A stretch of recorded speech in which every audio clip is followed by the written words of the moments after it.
Salut à tous! Aujourd'hui, on va s'attaquer à une idée un peu folle, une idée qui va complètement à l'encontre de notre monde où tout va à 1000 à l'heure. Et si ne rien faire, c'était en fait un super pouvoir? On va découvrir ensemble que le silence, eh bien, ce n'est pas du tout le vide, c'est même une fonction vitale pour notre cerveau. Alors prêt? C'est parti! Voilà, la question est posée. Et si ne rien faire était l'activité la plus importante de la journée? Ça peut paraître dingue, non? On nous bassine tout le temps avec la productivité, l'optimisation. S'arrêter, c'est presque mal vu. C'est vu comme une perte de temps. Et pourtant, la science, elle nous raconte une toute autre histoire. Et cette histoire, elle commence avec un drame personnel, celui d'un neuroscientifique, Michel Levancuen. Il a tellement tiré sur la corde qu'il a fait un burn-out extrême. Tellement extrême qu'il s'est retrouvé avec une paralysie faciale. Forcé, contraint au repos le plus total, il va découvrir, presque par hasard, les pouvoirs incroyables que notre cerveau met en route, mais seulement quand on le laisse tranquille. Et franchement, ce besoin de le laisser tranquille, il est urgent. Regardez ce chiffre, 221. Vous savez ce que c'est? C'est le nombre de fois, en moyenne, qu'on regarde notre téléphone chaque jour. C'est une sollicitation non-stop, un bombardement d'infos qui met nos neurones KO. Ok, alors, première chose à déconstruire, le mythe du cerveau à l'arrêt. On a tous cette image en tête, quand on se repose, notre cerveau se met en mode veille, comme un ordi. Eh bien, c'est complètement faux, c'est même tout l'inverse qui se produit. Cette phrase, elle résume tout. Le silence n'est pas juste l'absence de bruit, mais une véritable thérapie pour nos neurones. Il faut vraiment voir ça comme ça. Le silence, ce n'est pas passif, ce n'est pas un vide, c'est un état super actif, un processus indispensable qui permet au cerveau non seulement de récupérer, mais carrément de se reconstruire, de se renforcer. Alors, concrètement, il se passe quoi là-haut quand on a l'impression de ne rien faire? Eh bien, les scientifiques ont mis le doigt sur une activité cérébrale cachée, une activité tellement énorme qu'ils lui ont donné un nom un peu mystérieux, l'énergie sombre du cerveau. Et regardez ce graphique, c'est juste hallucinant. On voit que 80%, oui, 80% de l'énergie de notre cerveau n'est pas utilisée pour réfléchir à un problème de maths ou pour se concentrer sur une tâche. Non, non, l'énorme majorité de son carburant part dans cette fameuse activité de fond, cet état de repos. Et ce moteur de fond, ça s'appelle le réseau par défaut. C'est lui qui prend les commandes quand on lâche prise. Pendant qu'on a l'impression de laisser notre esprit vagabonder, de rêvasser, en réalité, le cerveau bosse comme un fou. Il est en plein rangement. Il trie les souvenirs, renforce notre identité, il prépare l'avenir. Bref, il fait sa maintenance. Et c'est absolument vital. L'analogie qui marche super bien pour comprendre ça, c'est celle du smartphone. Notre cerveau, c'est un smartphone surpuissant. Et le silence, c'est tout simplement le moment où il ferme toutes les applications qui tournent en fond, où il fait le ménage dans les fichiers temporaires et surtout où il installe les mises à jour importantes. Si on ne lui laisse jamais ce temps, eh bien il bug, il surchauffe, il rame. Allez, deuxième super pouvoir du silence, et celui-là, il est assez spectaculaire. Figurez-vous que pendant qu'on se repose, notre cerveau, il prend une douche. Oui, oui, une douche. Ce mécanisme porte un nom un peu barbare, le système glymphatique. Il a été découvert il n'y a pas si longtemps que ça, en 2012. En gros, c'est le service de voirie de notre cerveau. Parce que toute la journée, quand nos neurones s'activent, ils produisent des déchets, des toxines. Et ce système, son job, c'est de faire le grand ménage.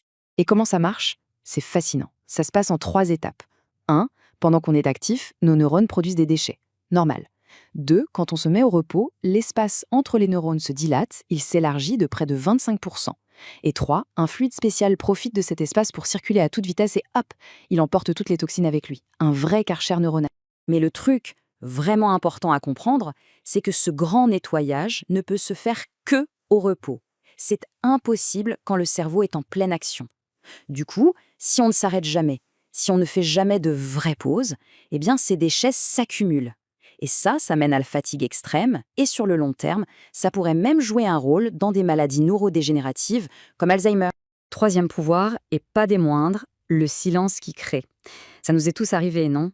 On galère sur un problème, on bloque, et c'est au moment où on lâche l'affaire, sous la douche ou en balade, que la solution apparaît comme par magie. Eh bien, ce n'est pas de la magie. En fait, tout s'explique avec ces 2 modes de fonctionnement. Quand on est hyper concentré, c'est notre cortex préfrontal qui est aux commandes. C'est un peu le gendarme de nos pensées. Il est logique, il contrôle tout, il censure les idées un peu bizarres. Mais quand on se détend, ce gendarme, il part en pause. C'est ce qu'on appelle l'hypofrontalité. Et là, le cerveau est en roue libre. Il peut enfin faire des connexions folles, associer des idées qui n'ont rien à voir. Et c'est de là que jaillit la créativité. L'exemple le plus célèbre, c'est celui du chimiste Auguste Kékulé. Il se casse la tête depuis des mois sur la structure d'une molécule, le benzène, impossible de trouver. Épuisé, il finit par s'assoupir au coin du feu. Et là, il rêve d'un serpent qui se mord la queue. Bingo! À son réveil, il a la solution, une structure en halo. Sa découverte majeure n'est pas venue de son travail acharné, mais de son moment de repos. Et attention, quand on parle de silence, ce n'est pas juste l'absence de bruit. Il y a plein de formes de silence. Le silence physique, par exemple, juste se concentrer sur sa respiration pour calmer son corps. Il y a le silence d'écoute, se taire mais vraiment pour écouter l'autre, ça crée un lien incroyable. Et puis il y a le silence visuel. Rien que le fait de fermer les yeux, ça coupe 85% des infos qui nous bombardent et ça réveille nos autres sens. Bon, maintenant qu'on a vu tout ça, parlons des enjeux pour nous aujourd'hui. Pourquoi est-ce que cette idée d'une écologie du silence est devenue plus qu'importante, elle est devenue vitale? Parce que le constat, il est brutal. Notre zapping constant sur les écrans a littéralement pulvérisé notre capacité d'attention. Regardez ce graphique. En 2004, la durée d'attention moyenne d'un jeune sur une tâche, c'était environ 3 minutes. Aujourd'hui, 45 secondes. On parle d'une chute libre, c'est vertigineux. Et le risque final de tout ce vacarme permanent, le point de rupture, c'est le burn-out. Et attention, le burn-out, c'est pas juste un gros coup de fatigue. C'est un état où le cerveau, à force d'être sursollicité et jamais rechargé, grille ses circuits. Il se consume et ça peut entraîner une perte d'empathie, un sentiment de vide total. Alors on fait quoi? La solution, ce n'est pas de tout rejeter en bloc, mais plutôt de réintroduire consciemment des pauses, de construire ce que les chercheurs appellent une écologie du silence.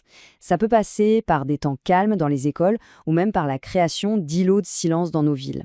L'idée, c'est de voir le silence non pas comme une absence, mais comme un véritable outil pour prendre soin de notre cerveau. Et s'il y a une chose à retenir, c'est cette phrase. Le silence n'est pas vide, il est plein de réponses. Il faut vraiment arrêter de voir le silence comme quelque chose d'angoissant. C'est un espace riche, fertile. C'est le moment où notre cerveau peut enfin souffler, se réparer et même avoir ses meilleures idées. Alors on termine avec une question qui est en fait plus une invitation. Pas besoin de partir une semaine en retraite silencieuse. Ça peut être juste 5 minutes à regarder par la fenêtre, une marche sans musique dans les oreilles, un moment de rêverie sans culpabiliser. Alors la question c'est, quel petit silence peut-on s'offrir aujourd'hui juste pour laisser son cerveau respirer un peu ?